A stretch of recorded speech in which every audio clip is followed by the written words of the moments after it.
मित्रांनो नमस्कार, मी मोहसिन खान आपल्या समक्ष ज्या पद्धतीनं भाजप सरकार महाराष्ट्रामध्ये काम करतं मला वाटतं की खूप विचित्र पद्धत आहे आणि ती विचित्र पद्धत म्हणजे हे महाराष्ट्राच्या संस्कृतीला न शोभणारी आहे। आतापर्यंत सरकार बरीच अशी झाली, याच्या अगोदरही भाजप आणि शिवसेनेचे सरकार होतं, परंतु अशी अतिशयोक्ती नव्हती की इथपर्यंतचा जो धार्मिक उन्माद आहे आणि त्याच्यावरती ज्या काही पद्धतीनं बोलणं आणि करणं वागणं आहे ते खूप विचित्र आहे आणि भयावह आहे। ज्या पद्धतीनं आता एक नवीन वाद मागच्या काळामध्ये संभाजी महाराज औरंगजेब ते झाल्यानंतर जरांगे पाटील आणि जरांगे पाटलांचा विषय, त्याच्यानंतर संतोष देशमुख यांचा विषय, नंतर ते परभणीचे मागासवर्गीय आपले त्यांचा विषय, हे झाले न झाले की असे काही ते धार्मिक आणि काही गोष्टींच्या वेगळ्या गोष्टी चाललेल्या महाराष्ट्रामध्ये आहेत। आणि आमचं म्हणणं असं आहे की या तर गोष्टी होतात आणि या संबंधित ह्याच्यावरती कायदे पण आहेत आणि कायदे संदर्भातली जे काही कारवाई आहे ते कारवाई होतही आहे। परंतु मला असं सांगायचं की आता नवीन वाद आणखीन उफाळून आणला। औरंगजेब संभाजी महाराजांचा विषय संपतो न संपतो, जे भाजपाची जी हे असते एक पॉलिसी असते, त्या पॉलिसीच्या अंतर्गत कसं तरी काहीतरी सुरू करायचं काम सुरू झालं। मस्जिदीवरचा भोंगा, काही लोकांचा भोंगा वेगळ्या पद्धतीनं वाचतो तरी त्याच्यावरती शासन प्रशासन कारवाई करत नाही।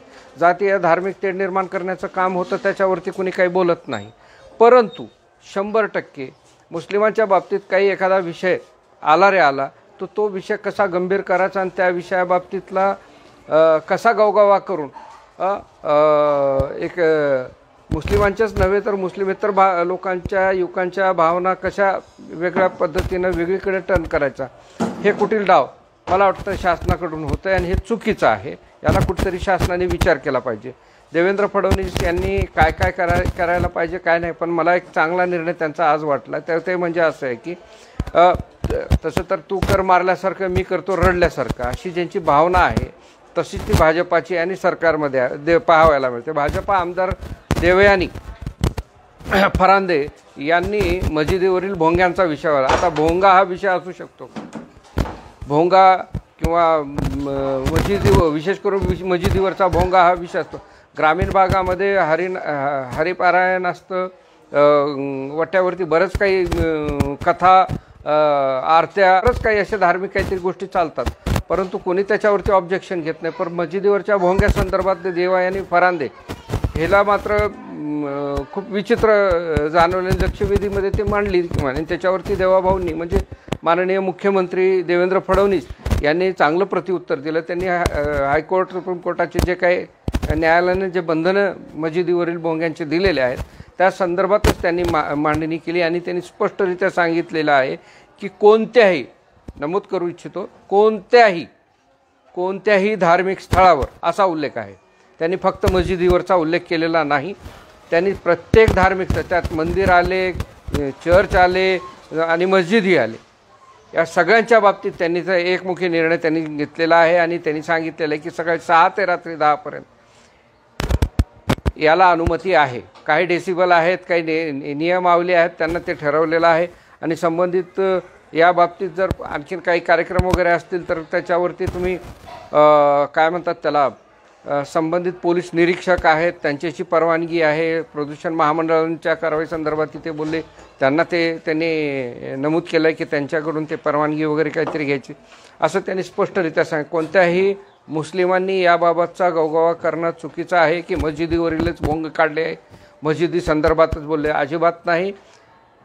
माननीय मुख्यमंत्री देवेंद्र फडणवीस यांनी स्पष्टपणे हे नमूद केलेलं आहे की प्रत्येक धार्मिक स्थळावरची नियमावली त्यांनी सांगितलेली आहे आणि त्याचंच तंतोतंत पालन मला वाटतं पक्षपात न करता संबंधित प्रशासनाने करावा, अशी एक माझी विनंती। आणि मुस्लिम खास करून रमजान महिना चालू आहे, रमजानमध्ये असेच उचकवण्याचे बिचकवण्याचे उपद्रव माजवण्याचे कटकारस्थान काही हलकट पद्धतीचे लोक करतात, त्याला तुम्ही बळी पडू नका। तुम्ही रमजानचा आस्वाद घ्या, रमजानचे रोजे पूर्ण करा, अल्लाह आणि त्याची इबादत करा, तिलावत करा, कुराण पढा, अशी आमची विनंती आहे। दुसऱ्याकडे अजिबात तुम्ही जाता कामा नये। कुणाला मांस खायचं खाऊ द्या, कुणाला न खायचं न खाऊ द्या, कुणाला लेबल लावून खायचं आहे, कुणाला न लेबल लावता खायचं आहे, कुणाला झटक्याचं खायचं आहे तर कुणाला मटक्याचं खायचं आहे, त्यांना त्या पद्धतीनं खाऊ द्या.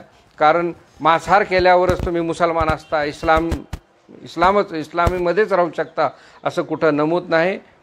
त्याच्यामुळे मांसाहार चा जो ते काय नाव ते एक महाराष्ट्रातलं बेडूक ज्याचा विषय नसतो तो विनाकारणचे विषय घेऊन हे विषय वाढवण्याचं काम करतो. त्याबाबतही माननीय मुख्यमंत्र्यांनी दखल घेतली पाहिजे आणि लातूरची अस्मिता, संस्कृती, गरिमा हे गढूळ न होता कशी चांगली राहील याच्याकडे लक्ष द्यावं. धन्यवाद. जय हिंद, जय महाराष्ट्र. अल्लाह हाफिज.